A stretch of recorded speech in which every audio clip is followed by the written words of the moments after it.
aujourd'hui au sein de l'AMICA une dizaine d'entreprises qui font de l'importation et de la distribution de la pièce de rechange au sein de nous. Nous ne pouvons pas défendre leurs intérêts. Nous ne sommes pas contre eux, bien sûr. Chacun peut défendre ses intérêts, mais pas au sein de l'AMICA, parce que ce n'est pas notre vocation. Ça n'a jamais été. Et depuis notre arrivée, la stratégie de l'AMICA pour le secteur de l'industrie automobile, c'est l'industrie. On a des objectifs d'avoir 1 million de véhicules fabriqués au Maroc et également développer l'industrie de l'export. Donc on a été très clair, on a encouragé. Ça fait 5 ans qu'on le fait, mais là nous l'avons fait de manière claire, de dire vous êtes une dizaine ou 12 importateurs-distributeurs. Au milieu de nous, nous sommes 160 et on emploie 130 000 personnes. On fait 60 milliards de dirhams d'export. Il n'y a pas aujourd'hui de place, effectivement. Donc on ne va pas défendre, le monde, effectivement, ne chasse personne, mais on ne va pas défendre ses intérêts. Et on leur demande, on leur a demandé, pour clarifier les choses, etc., s'ils peuvent aller créer leur propre association pour défendre leurs intérêts, parce que nous l'ont demandé, et on a bien précisé qu'on ne va pas le faire. Ils nous ont demandé de leur donner un bureau.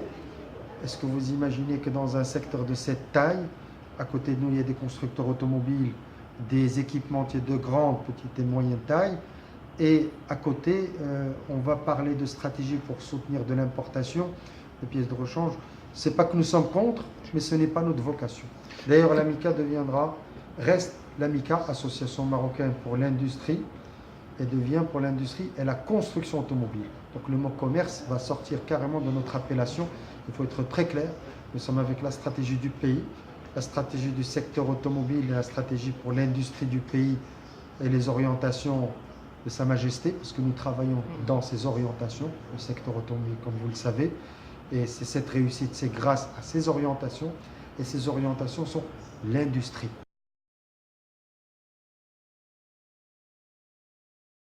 Non, on ne chasse personne, on ne chassait personne, effectivement, mais on les a encouragés, s'ils veulent défendre leurs intérêts, c'est de le faire ailleurs, pas chez nous. Parce qu'on ne va plus le faire à l'avenir. Ça revient au même. Aujourd'hui, c'est vrai, on ne peut pas faire les deux, il faut être très clair. Vous avez un groupe de 160 équipementiers et 4 constructeurs automobiles. On va très vite arriver à des nombres beaucoup plus importants. Le mois dernier, on a eu 30 demandes d'adhésion, 25 industries, dont PSA, Peugeot Citroën, dans 2 usines de Léonie, par exemple. Une usine de Léonie qui est à Bosneka, qui employait 2500 personnes, qui avait fermé maintenant. On va travailler avec eux pour qu'ils la réouvrent, et c'est en train de le faire. Nous avons des sociétés comme Delfingen, Standard Profil, Kronberg et Schauberg, le câbleur allemand, qui vient de créer 2500 emplois, qui n'étaient pas présents au Maroc. Donc nous avons des gens comme ça qui arrivent. On a eu 5 demandes d'adhésion d'importateurs-distributeurs.